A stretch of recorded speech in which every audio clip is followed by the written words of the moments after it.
O Universo é apresentado por Fiat Linea, conectado com você. No começo, eram as trevas. Depois, Bang. Nasceu um sistema que se expande infinitamente, feito de tempo, espaço e matéria. Vamos investigar além do que jamais se imaginou, além dos limites de nossa existência, em um lugar chamado O Universo. Há séculos, elas deixam os homens intrigados, cativando tanto astrônomos como astrólogos. O misterioso alinhamento entre as grandes pirâmides de Gizé e as estrelas de Órion podem ter sido mais que coincidência. E em vez de 12 constelações no zodíaco, na verdade, elas são 13. O que é esse 13º signo e por que foi esquecido? Os padrões que um dia orientaram marinheiros na travessia de águas traiçoeiras, hoje orientam os astrônomos na descoberta dos mistérios que se encontram nas constelações.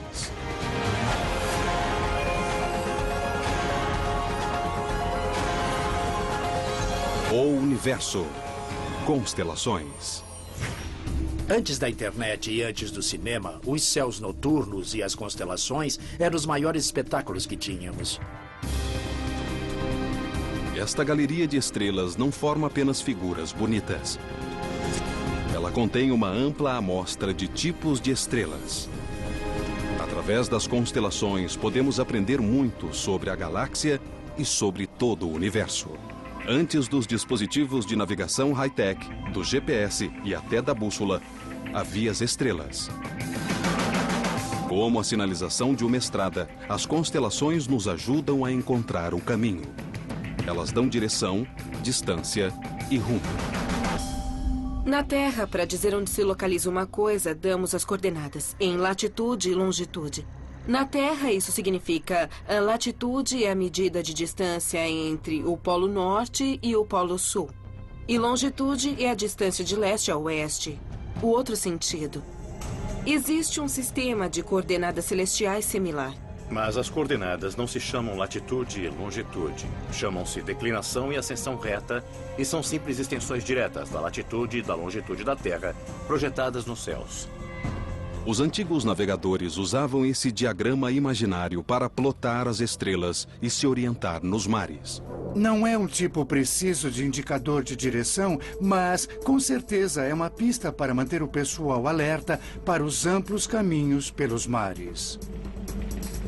Com um sextante, os marinheiros conseguiam recorrer a estrelas como a Polaris para navegar.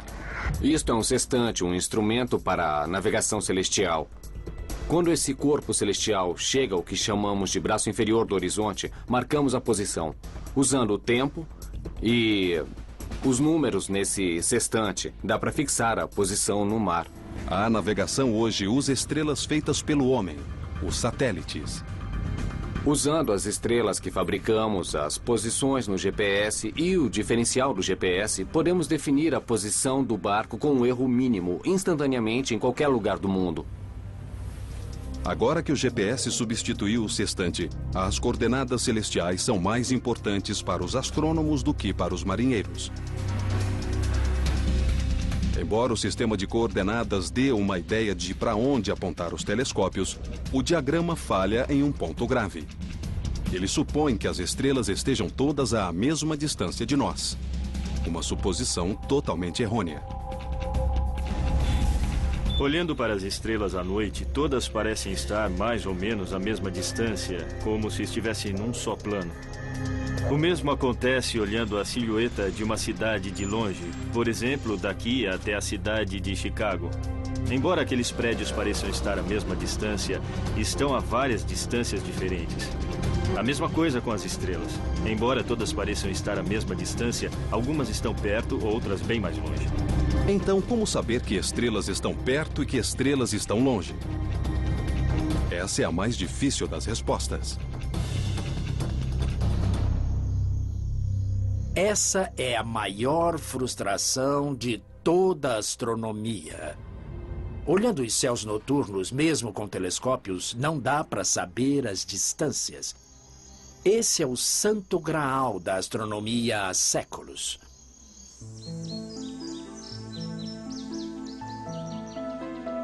Estamos na Floresta Nacional de Ângeles. Tenho aqui comigo um mapa das trilhas e quero fazer uma caminhada.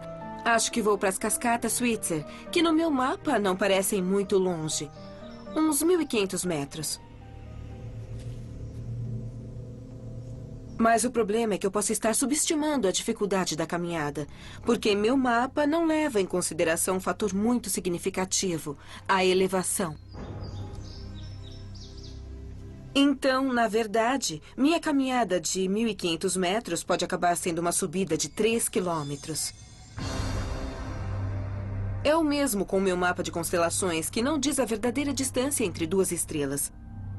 Embora pareçam estar lado a lado, uma pode estar bem mais longe do que a outra. E eu nunca vou saber se considerar só as coordenadas celestiais.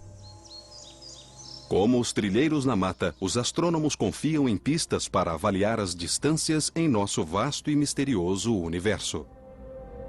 Então, quando andamos na floresta, mesmo sem um mapa que informe a elevação, podemos usar nosso conhecimento da topografia local e os tipos de árvores para indicar a altitude. Por exemplo, certas árvores preferem elevações mais baixas, outras preferem grandes altitudes.